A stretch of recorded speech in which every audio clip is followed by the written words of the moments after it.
Good morning बच्चों।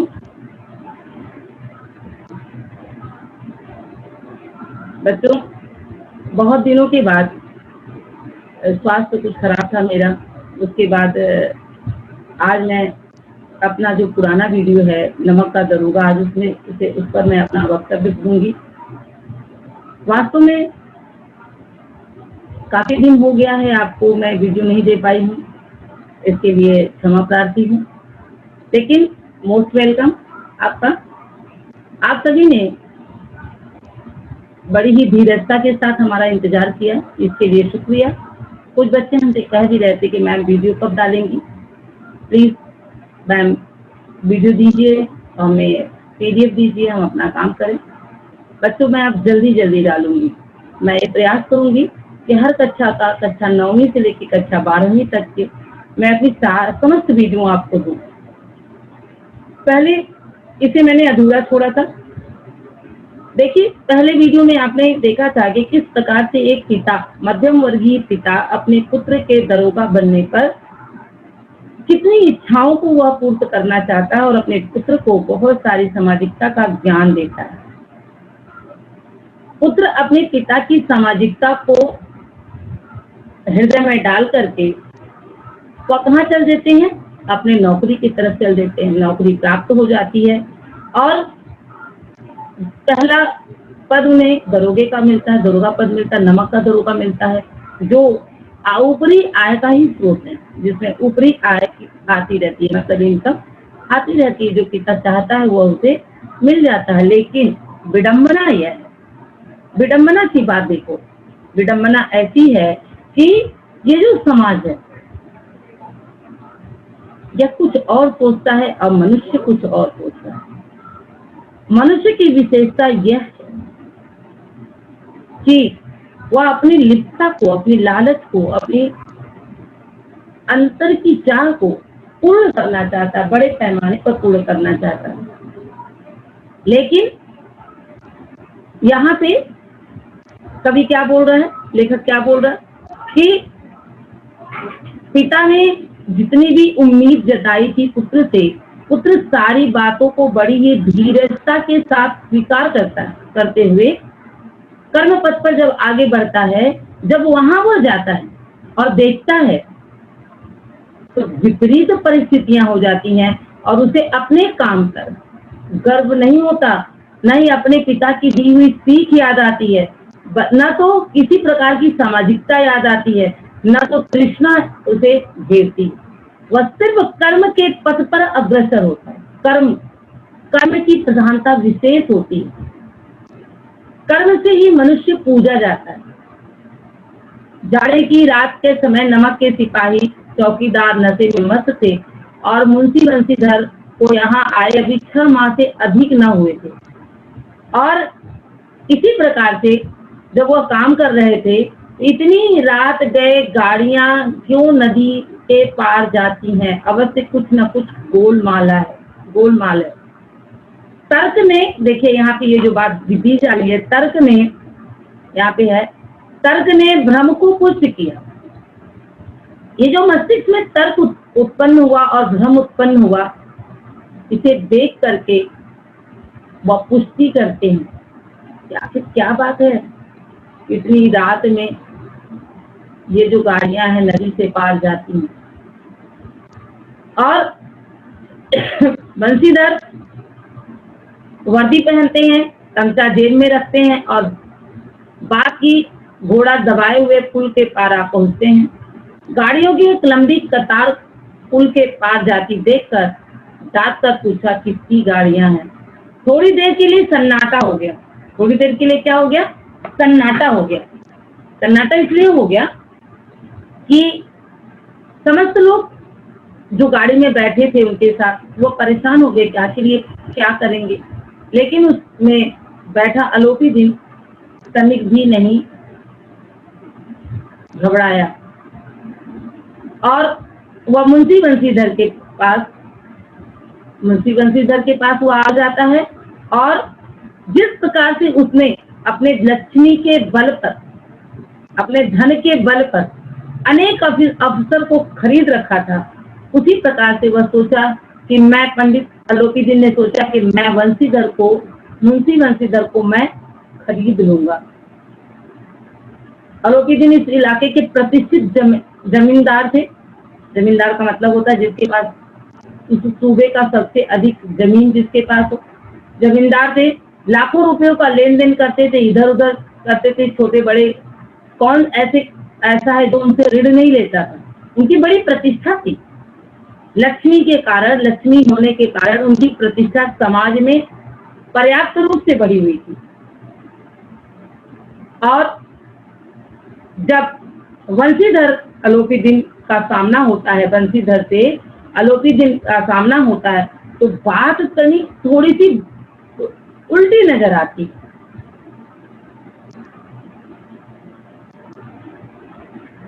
दरोगा साहब का संदेह और भी बढ़ा और कुछ देर तक उत्तर की बाट देखकर वह जोर से बोले, क्या तुम सब गूंगे हो गए हो? हम पूछते इसमें क्या लदा है।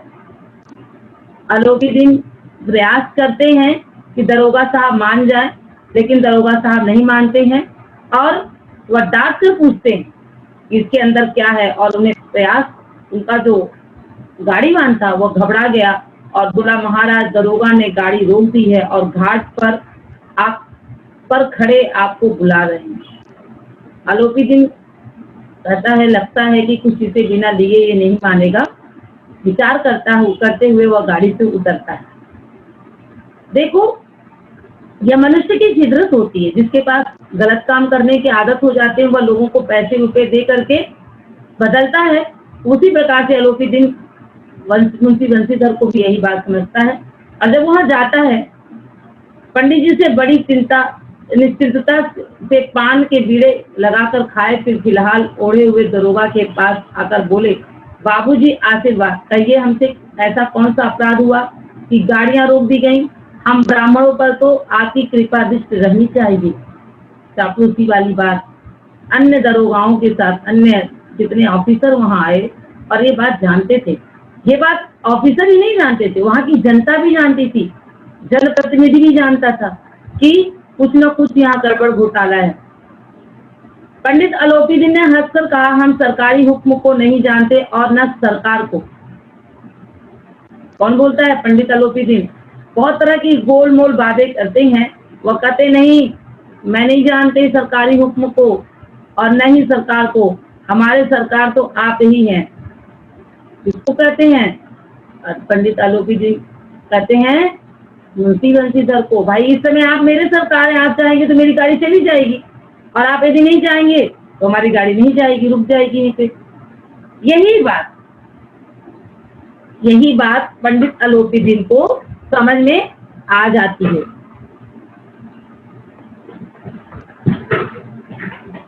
यही बात पंडित अलोपीदीन को समझ में आ जाती है और वह क्या करते हैं, लल्लू चप्पू के बीच में पड़ जाते हैं कि शायद बात बन जाए, दरोगा मान जाए हमारी संपत्ति के आगे, वह हार मान ले। लेकिन यह सब कुछ व्यर्थ कष्ट उठाया, यह हो ही नहीं सकता। इधर से जाए और इस घाट के देवता को भेंटना चाहे। मैं तो सेवा में स्वयं ही आ रहा था। कौन कहता है?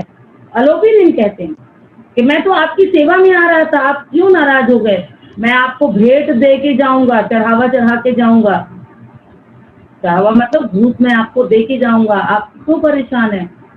वंशीधर पर ऐश्वर्य की मोहिनी वंशी का कुछ प्रभाव न पड़ाएगी। ईमानदार की नई उमंग थी। अकड़कर बोले, हम उन नमक हरामों में से नहीं है जो कौड़ियों पर अपना ईमान बेचते हैं। आप इस समय हिरासत में हैं, आपको कौड़ियों पर अपना ईमान बेचते फिरते आप इस समय हिरासत में हैं। आपको कायदे के अनुसार चालान होगा। बस मुझे अधिक बातों की फुर्सत नहीं है। जमादार बदलू सिंह, तुम इन्हें हिरासत में ले चलो, मैं हुक्म देता हूँ। पंडित हलचल मच गई। अलोपीदीन स्तंभित हो गए। कह रहे, ये क्या हो गया? मुझे किस प्रकार से ये गिरफ्त में ले सकता है? वह कहते हैं, भाई कुछ और ले लो। देखना, बोलेंगे आगे कि कुछ और ले लो। उद्दंड लड़का है, माया मोह की जाल में अभी नहीं पड़ा है। अल्लड़ है, झिझकता है, बहुत दिन बाद से बोले, बाबू साहब ऐसा न कीजिए, हम मिट जाएंगे, इज्जत धूल में मिट जाएगी, हमारा अपमान करने से आपके हाथ क्या आएगा, हम किसी तरह आपसे बाहर थोड़े ही हैं। वंशीधर कठोरता में कहा, हम ऐसी बातें नहीं सुनना चाहते। अलोपीदीन ने जिस सहारे को चट्टान समझ रखा था वह पैरों के नीचे खिसकता हुआ मालूम पड़ा। किसे चट्टान समझ रहे थे? धन को चट्टान समझ रहे थे। और क्या हुआ? स्वाभिमान और धन ऐश्वर्य की कड़ी चोट लगी अलोपीदीन को, और तभी वह बताते हैं, कहते हैं कि हम आपके लिए बहुत सारा पैसा देंगे। कहते हैं कि वंशीधर को गर्म होकर कहा, 1000 नहीं 1 लाख भी मुझे सच्चे मार्ग से नहीं हटा सकता। सच्चा इंसान, सीमा पर खड़ा हुआ जो व्यक्ति है, जो सच्चाई है, वह कर्म के क्षेत्र में जागृत हो जाती है। वंशीधर की भी कर्म क्षेत्र जागृत हो गया था और ईमानदारी बोल रही थी, और उन्होंने घूस लेने से मना कर दिया। धर्म की इस बुद्धिहीन दृढ़ता और देव दुर्लभ त्याग पर मन बहुत झुंझुलाया। अब दोनों शक्तियों में संग्राम होने लगा। अंडरलाइन आप लोग कर लेना इस बात को। धन ने उछल कर आक्रमण करने शुरू किए। 1 से 5, 5 से 10, 10 से 15 और 15 से 20,000 तक नौबत पहुंची, किंतु धर्म अलौकिक वीरता के साथ बहुसंख्यक सेना के सम्मुख अकेला पर्वत की भांति अटल अविचलित खड़ा था। धर्म कौन? वंशीधर। बहुत सारी चीजें दिखाई, बहुत सारा बात बताया कि आप इसे कर लीजिए, लेकिन धर्म क्या था? एकदम अडिग था, स्वाभिमान था। धर्म जो चट्टान था, वह चट्टान की तरह धर्म खड़ा हो गया। धर्म ने कहा है ना, यहाँ पे देखो दिया, बहुसंख्यक सेना सम्मुख अकेला पर्वत की भांति अटल अविचलित खड़ा रहा। जो धर्म है वो अकेला ही होता है। अधर्म के बड़े हाथ होते, धर्म के कोई हाथ नहीं होती, धर्म की कोई रूप नहीं होता। धर्म अकेला निसहाय निर्बल पड़ा रहता है। धर्म अकेला असहाय निर्बल पड़ा रहता है, लेकिन धर्म पराजित नहीं होता। धर्म असहाय हो सकता है, निर्बल हो सकता है, लेकिन पराजित नहीं होता। धर्म की विजय अंत में होती है। मुंशी प्रेमचंद जी ने भी इसे बड़े दूसरे तरीके से प्रस्तुत करने का प्रयास किया, और जो कि बड़ा ही समाज के हित के लिए। जब मनुष्य का विचार परिवर्तित होता है, वहां पर ये बात बताते हैं कि धन ने धर्म पर विजय प्राप्त कर ली। धन ने धर्म पर विजय प्राप्त कर ली, लेकिन अंत में ये दिखाते हैं कि धर्म जीतता है और धन हार जाता है। इनको जब पकड़ा जाता है अलोपीदीन को, तो पूरा हाहाकार मच जाता है। शहर के सारे लोग दांतों तले उंगली दबाते हैं, और जब लेकर जाया जाता है तब उनके समक्ष लोग सभी छत की दीवारों को भेद, यहाँ दे ना, भीड़ में के मारे छत और दीवारों में कोई भेद न रहा। मतलब चप्पे चप्पे पर मनुष्य था, और यह दृश्य देख रहा था कि वास्तव में ये वंशीधर जो है बहुत ही शक्तिशाली, प्रभुत्वशाली, ईमानदार युवक था, ईमानदार दरोगा था, जो कि अलोपीदीन जैसे व्यक्ति को पकड़ लिया और आज वह कटघरे में उन्हें खड़ा कर दिया। कर्म अलोपीदीन ने यह कर्म किया बल्कि इसलिए कि वह कानून के पंजे में कैसे आए। ऐसे मनुष्य जिसके पास असाध्य साधन करने वाला धन और अनन्य वात्सल्यता हो, वह क्यों कानून के पंजे में आए? बात भी सही है कि जिसके पास बहुत सारे पैसे होते हैं, और वह उसके पास पैसे है तो उसके पास बहुत सारे वकील हैं, तरह तरह के वकील हैं, तरह तरह का नियम निकाल लेंगे और उन्हें चंगुल से बाहर निकाल लेंगे। प्रत्येक मनुष्य उनसे सहानुभूति प्रकट करता था। देखो, धर्म से कोई सहानुभूति प्रकट नहीं करता था, उस व्यक्ति से सहानुभूति प्रकट करता, भैया इनके पास इतना पैसा है, इनको कैसे पुलिस दबोच ली, ऐसी सहानुभूति आती है। लेकिन बड़ी तत्परता से इस आक्रमण को रोकने में के लिए निमित्त वकील जो है, वकील की एक सेना तैयार की गई। न्याय के मैदान में, बहुत इंपॉर्टेंट है, न्याय के मैदान में धर्म और धन में युद्ध ठन गया। एक तरफ धन है और एक तरफ धर्म है। धर्म और धन में युद्ध ठन गया। धर्म में कौन है? वंशीधर। और धन में कौन है? अलोपी दीन। ये दोनों आपस में लड़ बिना बोले लड़ रहे हैं। वंशी चुपचाप खड़े थे, उनके पास कोई नहीं था, पूरी जनता उनके विरोध में थी। जो लोग थे, वकील, बैरिस्टर, अधिकारी आदि, सब यही कहते थे कि ये मूर्ख है। लेकिन तब भी वंशीधर अकेले, निहत्थे, परेशान, असहाय, दीन दुखी के रूप में खड़े थे। और अंत में कोर्ट में वकीलों ने, डिप्टी मजिस्ट्रेट ने अपनी तहजीब में लिखा, पंडित अलोपी दीन के विरुद्ध दिए गए प्रमाण निर्मूल और भ्रमात्मक हैं। वह एक बड़े भारी आदमी है। यह बात कल्पना के बाहर है कि उन्होंने थोड़े लाभ के लिए ऐसा दुस्साहस किया हो। यद्यपि नमक के दरोगा मुंशी वंशीधर का अधिक दोष नहीं है, लेकिन यह बड़े खेद की बात है कि उन्हें उद्दंडता और विचारहीनता के कारण एक भले मानुष को कष्ट झेलना पड़ा। हम प्रसन्न है कि वह अपने काम में सजग और सचेत रहता, किंतु नमक के मुकदमे में बढ़ी हुई नमक की हिलाली ने उनके विवेक और बुद्धि को भ्रष्ट कर दिया। भविष्य में उसे होशियार रहना चाहिए। अलोपी दीन की तिजोरी में जितने धन थे, इन सत्ताधारियों के, इन उच्च पदाधिकारियों के मुंह को बदल दिए। न्याय भी दिखता है, यह साबित हो गया। और वंशीधर अकेले हार जाते हैं। और हार जाने के बाद उन वंशीधर धन से बैर मोल ले लिए थे, और उसका मूल्य उन्हें अब कहाँ चुकाना है? घर जाके चुकाना है। भाई पिता ने उनसे यही कहा था कि तुम्हें ऐसा काम करना है जो पूर्णमासी के चांद की तरह ना हो, बल्कि ऐसा हो जो थोड़ी थोड़ी आता हो। थोड़ी थोड़ी आता रहेगा जब वो, तो काम बनता रहेगा और पूर्णिमा का चांद यथावत दिखाई देगा। लेकिन वंशीधर ये बात पिता की दी हुई सीख को भूल जाते हैं और कर्म पथ पर अग्रसर होकर धर्म को ध्यान में रखते हुए काम करते हैं। लेकिन अंत में क्या होता है कि वह हार करके, उनकी पत्नी उनसे मुंह मोड़ लेती है, उनका परिवार उनसे मुंह मोड़ लेता है। पिता उन्हें कहते हैं वह बहुत बेकार लड़का है, घर में चाहे अंधेरा हो, मस्जिद में अवश्य दिया जलाएंगे, खेद ऐसी समझ पर पढ़ना लिखना सब अकारत क्या। पिता कहते हैं भाई हमारे घर के अंदर अंधेरा है, हमारे दीपक जलाने के लिए तेल नहीं है, लेकिन हम मस्जिद में जाकर दिया जला रहे हैं। ऐसे मूर्खता कहते हैं। लोग कहते हैं पहले अपना भला करना चाहिए, लेकिन अपना भला तो इन्होंने किया ही नहीं।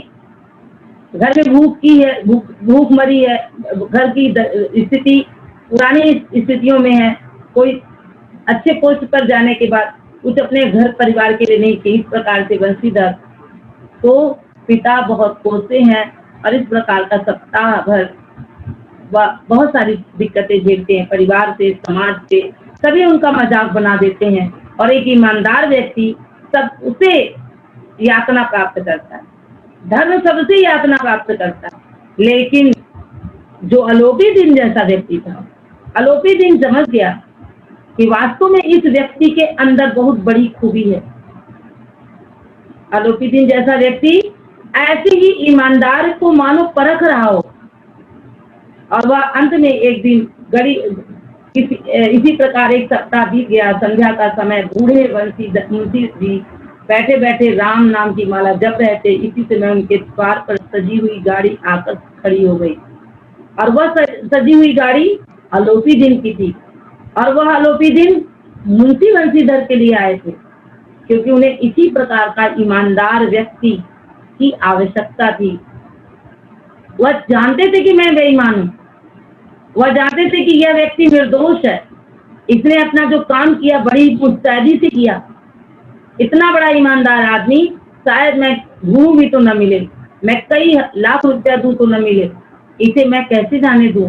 अलोपी दीन के चक्षु खुल गए और अलोपी दीन उनके दरवाजे पर चले गए और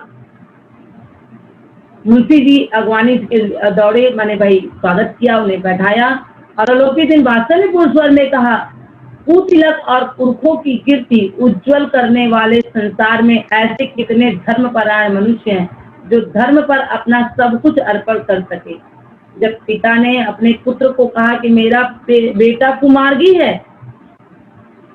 यह क्या है, वात्सल्य कहते हैं ना कि यह कुतिलक है, मैं क्षमा प्रार्थी हूँ, लेकिन अलोपीदीन कहते नहीं, यह तो तिलक, ये तो ऐसा जो पुत्र जिसको मिल जाता है वह धर्मपरायण मनुष्य है जो सब कुछ अर्पण कर देता है। और बंशीधर से कहा कि दरोगा जी इसे खुशामद न समझिए, खुशामद करने के लिए मुझे इतना कष्ट उठाने की जरूरत न थी। वह कहते हैं कि आप अस्थाई मैनेजर का रूप हमारे कंपनी में ज्वाइन कर लीजिए। लेकिन अलोपीदीन के इस बात को मुंशी बंशीधर स्वीकार नहीं कर पाते। उन्हें ऐसा लगता है कि नहीं, मैं ये काम नहीं कर पाऊंगा। लेकिन अलोपीदीन भी कहाँ मानने वाले थे, क्योंकि अलोपीदीन ऐसे सुंदर चिराग को, ऐसे सत्यनिष्ठ व्यक्ति को, ऐसे कर्मनिष्ठ व्यक्ति को यूं ही नहीं जाने देना चाहते थे। वह जाते हैं और वहां पे अलोपीदीन एक स्टाम्प लगा हुआ पत्र निकाला और बंशीधर के सामने रखकर बोले, इस पद को स्वीकार कीजिए और अपने हस्ताक्षर कर दीजिए। मैं ब्राह्मण हूँ, जब तक सवाल पूरा न कीजिएगा द्वार से नहीं हटूंगा। ब्राह्मण की खासियत होती है, यदि कुछ लेने आया है तो लेके जाएगा। यही बात वो बताते हैं कि आप इसे पूरा कीजिए। 6,000 वार्षिक वेतन के अतिरिक्त रोजाना खर्च, अलग सवारी के लिए घोड़ा, रहने के लिए बंगला, नौकर चाकर मुफ्त। कंपित स्वर में बोले, पंडित जी मुझ में इतनी सामर्थ्य नहीं है कि आपकी उदारता की प्रशंसा कर सकूं, किंतु ऐसे उच्च पद के योग्य मैं नहीं हूँ। और अलोपीदीन कहते हैं, मैं एक अयोग्य व्यक्ति की लिए में आया हूँ। मुझे वही नदी के किनारे वाला, देखिए यहाँ लिखा है, मुझे वही नदी के किनारे वाला दिया यहाँ पे है, आपको सदैव वही नदी के किनारे वाला बेमुरव्वत, उद्दंड, कठोर परंतु धर्मनिष्ठ दरोगा बनाए रखे।